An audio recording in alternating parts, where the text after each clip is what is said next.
Today, we're doing a little bit something different, a ranking video of our favorite heroines from the horror genre. Now, let's just say right now, we're crossing two names off the list right off the bat. Ripley from Aliens, Sarah Connor from Terminator. You guys, in my opinion, are action heroines, and you just would wipe the floor of the rest of the list, so it's not fair to put you on there. We're sticking with specifically the horror genre. There's no rules other than they just have to be heroines. They could have been in one movie, two movies, the whole series. First thing, Nick, do you have any honorable mentions? Yes. We'll start My first one is going to be Sally Hardesty. And if no one knows who you are very uncultured and you suck at watching movies. Would this have been some kind of massacre that happened in Texas involving a chainsaw? Yes. She is classified as one of the very first final girls, especially in slasher movies. I thought Jessica Biel did a good job in the remake also. I'll say that. I mean, she did, but... I mean, maybe not as good as the original, but... How about you? Oh, I mean, I got one more, but... No, go ahead. My other one is the second hero from slasher genre, Jess from Black Christmas. She did a great job in that first Black Christmas movie. I say first because there's like 11 remakes and a sequel and all this stuff. There's only 2 remakes. And the sequel is a fan film, so that doesn't count. And just to clarify, one of the remakes is good and the other one is... shit. Okay. And the good one is 2006 and the shit one is like what? 2019. Okay. Stay away from 2019 if you can, folks. Remember, everything with 2019 was the worst year of all. You got COVID. You got Black Christmas 2019. And you just got some random stupid people around the place. And if you want more thoughts from us on Black Christmas, just a week or two ago, we have a video there, a deep dive video on Black Christmas. So get our full thoughts on that video. And next year, I plan on fucking with Vik by saying, let's do Black Christmas 2006. Which, if it's not bad, I don't mind doing that. But, I mean... You've seen it before. It's been a while. Remember? Okay. I know it has, like, Lacey Chabert on it. Yeah. In it. And it also has the very first Ruby from Supernatural in there. Oh. Katie Cassidy. Oh, I think I'm not going to like it now, so... You've ruined the movie for me already. You still need to watch Supernatural Season 1. All right. I only have one honorable mention. Young Julie James from the I Know What You Did Last Summer movies. Only for one reason. Because she has a classic line, "What are you waiting for?" I know what I'm waiting for. I'm waiting to get this show on the road so that way I can drink more Dew. Hey, no one's denying your Mountain Dew, man. You have 5 bottles next to you. I got my hookah. Let's get into our top 5, buddy. All right. You want to go first or should I? Go ahead. I'll let you have the honors. Number 5 is Kirsty Cotton from the Hellraiser franchise. What the hell? You're damn right. You know why? Because she survived every single encounter of Pinhead she's had. In the comics, she actually becomes Pinhead. But those are comics. These are movies. And also, she has outsmarted a damn demon that's been around since World War II. And you're telling me that's not something to be praised? Nope. She ain't make my list. No, I mean, that's a fair point. I mean, I think Hellraiser's an underrated series, so I get your point there. And like I said, she's in the 2 best movies and probably the worst one of Part 5, but no one counts that one. That wasn't even a Hellraiser movie to begin with. I'll be honest, she probably deserves a place. It's just my lack of knowledge on the Hellraiser movies. Just watch 1 and 2 and you'll be good. I've seen the first one in passing, but I haven't really dove into the second one, and I'll have to do that. And then maybe she'll slip into my honorable mentions.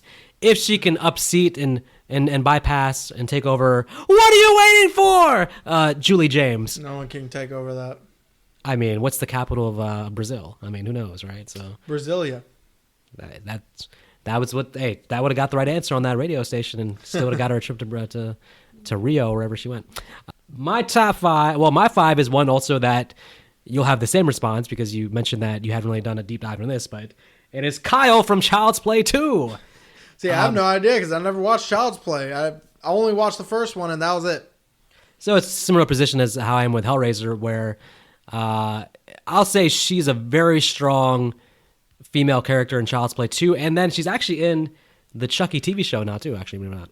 I believe she also came in with Curse of Chucky around the end as well. She's had some cameos, and the TV show is doing pretty well so far. I've seen the first season, but haven't dove into the second seasons yet. But she's a strong big sister for Andy in part 2, and she also kicks some ass in the ending sequence. On to Nick's number 4. My number 4 is Megan from Friday the 13th, part 6. Ooh, interesting. Reason is, She's fun-loving. She's charismatic. And when shit goes down and you're expecting her to run, flee, and possibly get her head chopped off, no. She's the reason Tom Matthews is still alive in the franchise lore versus being drowned with Jason. Yeah, she does actually, you're right. Even though Tommy Jarvis is the hero of that movie, she's the one that takes charge at the end and basically saves his ass. And she took charge every single time they were together for the most part. She's not on my list, but I do enjoy her a lot. And it was hard to find, to me, the only hero in the series that's like an ongoing legendary hero is actually Tommy Jarvis. So it's hard for me to put any of the heroines from there. I would say her and Ginny from Part 2, though, are two of my favorites from that series. She's on the borderline of my honorable mentions list. My number 4 is Alice from the Nightmare on Elm Street series. Now, obviously, we know she's not the main character of the series, but given what came before, she did a good job of taking the reins in Part 4 and Part 5. And even though the movies themselves aren't that great, I think she did a great job. By the end of Part 5, you're pretty connected to her character, I feel like. And I just like Lisa Wilcox a lot. And I don't blame her for Dream Child. I blame Jacob, the worst child actor. So, by the way, I found out something. Number 3 for Nicholas. So for me, again, Vic has no idea who I'm about to say because he has never seen either of the movies, even though she's only in one. And that is no, don't do it. I already know where this is going. Sienna from Terrifier 2. And the reason is she's a loving sister. She's actually smart. She knows how to trust her instincts. Oh, yeah, and even though she takes a fucking beating, she also knows how to dish out that same beating to a supernatural killer who she eventually redacts. And I'm not going to say exactly what she does because Vic hasn't seen the movie. But she is still a fun character. Not to mention I found out that the actress knows like 7 different martial arts. So hopefully she's in a movie where she can actually use those. Well, I'm terrified of watching it, but I will one day. And maybe she'll make my list someday. But man, she's in your top 3, which means you're leaving out one of the more famous people. I already know who you're going to leave off your list, which is crazy. But my number 3 is a little bit more traditional, which may be an omission on your list, is Laurie Strode. Now, you damn right I left her on leaving her off the list, my goodness. I mean, Jamie Lee Curtis, why? Because if you really want to know this character, I'm going with 1 and 2 when it comes to Laurie Strode. Honestly, anything after that, she might as well be almost up there with Ripley and Sarah Connor, more of an action hero. You feel like in the new one, she's more of an action hero, in a sense. But I would say, I think her best performance is in Halloween H2O. So I think her and H2O belongs on this list. So that's where I'm giving her benefit of the doubt. She's still a normal person in H2O, but she kicks ass at the end. I mean, it's Laurie Strode. She got to be on my list at least. What you got for number 2? Sidney Prescott. Do I even need to explain why? I mean, you can if you want, but no disregard on my end. I mean, she's solid. So no, Sidney Prescott. 1, she's in every movie. Each movie she actually kind of learns from either her mistakes, her adversaries' mistakes, and she not only learns from that, but she also is observant and eventually uses that observability and her willingness to survive to be able to defend herself adequately in order to survive to the next movie. So, yeah, well, and I'll say this too. She's on my list, but she's a little bit higher than what she's on your list. Well, what's your number 2 then? It's probably the same as my number 1, I bet. Nancy Thompson from the Nightmare on Elm Street series, who is so resourceful, fighting a dream demon, setting booby traps, telling Johnny Depp to don't fall asleep, and him not listening and getting sucked into a bed. Just an iconic character, even in New Nightmare, coming back as playing Heather Langenkamp, but then also, playing Nancy as well. She gets mad props also for doing all this shit while being sleep deprived. She didn't sleep for a couple of weeks and still had the mental stamina and energy to take on Freddy Krueger. And that, my friends, is what a true Scream Queen is all about. Gets my number 2 spot. Highest respect for Nancy. So Nancy's my number 1 for those actually exact same reasons. So, I mean, she is resourceful. When she's talking to Johnny Depp and getting ideas from him, she's also reading a book about booby traps, how to defend yourself. In the third movie, she's extremely resourceful. She's pretty much our sage character, which of course meant she had to die. And then Wes Craven's New Nightmare, she had to almost go through everything in the first movie again, in a sense, but this time, air quotes, for real. In which case, she had to defend her son, and she also proved how loving of a mother she is by doing everything she could to defend her son. Even though no one liked that little kid. Fuck that bitch.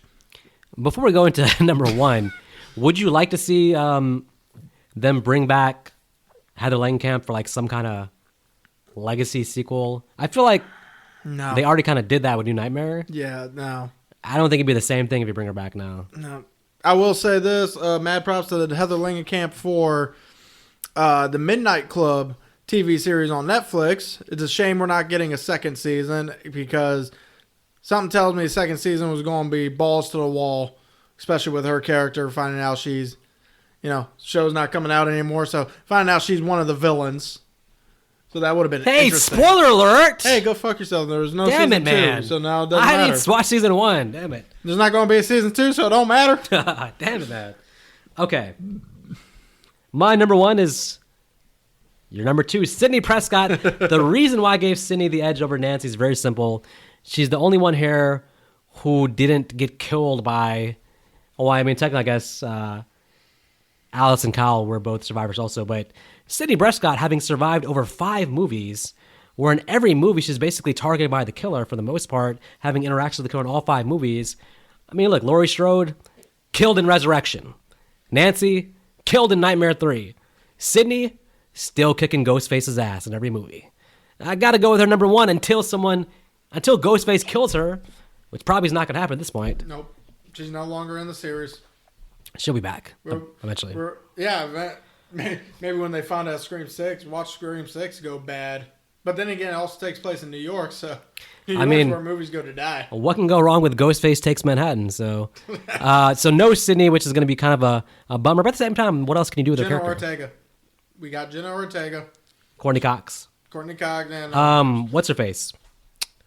Well, 2 things. Hayden Panettiere is back. And then... who's the girl from the Babysitter movies? Samara Weaving's in it, too. Samara Weaving, even though I feel like she's going to be one of those quick kills, I think, though. And you know what? There's a consensus on Samara Weaving's character. A lot of people heard her name because I'm on a horror fan page on Facebook. A lot of people saw her name on the cast list, one of 3 things are going to happen to her. She's going to survive. Nope. She's going to die first. Yep. Or she's going to be the fucking villain. Yep. It's going to be one of those last 2, guaranteed. Yeah. I hope the series, just a side note, I hope they have somebody from the first one be the killer, like one of the existing characters. Don't bring in a new killer. Have one of the survivors from the last one be the killer. That would be the most bold thing you could do. Can we just do Sam because she's the one who already sees dead Billy? I know at least one of the surviving characters is getting killed off, so I'm curious to see who that is. It's probably the girl. Which girl? The one that should have fucking died because she was annoying as hell and too high to do anything. Mindy? Yes. Yeah, maybe. Or her brother. Who knows? Well, I mean, what is it a completely different girl because have you seen the teaser yet for it? No. Where because in the... Oh, yeah, in the subway? Yeah, where Ghostface grabs a girl by the mouth. I can't tell because it's so quick if that's supposed to be Mindy or a different character. It's definitely Mindy. Okay. All I'm saying is I'm only going to be satisfied if Ghostface has a boxing match with someone on a roof. It's probably going to be Samara Weaving if she's not the killer. Take your best shot, motherfucker. I just want to hear someone say that. All right, but folks, for today, that's a whole discussion for a different time. This was our ranking of the horror heroines. Of like the 1970s through 90s. Tell us what you think. Let us know if you feel like we missed something. Give us your top 5. And we'll respond to you guys in the comments if you do leave a comment. I bet there's going to be at least one person saying, "Where's Emma Roberts?" From Scream 4? From anything. I mean, she was in Scream Queens, too. Yeah, if you count that, though. No, she was in American Horror Story. And until next time... You don't have to go home, but you got to go out, find yourself your own female heroine. Wait a minute. I hope they're female. Then you're putting yourself in danger, though. The boyfriend always dies, or he's the killer. Hey, I'm married, so I'm dead either way. I'm dead inside.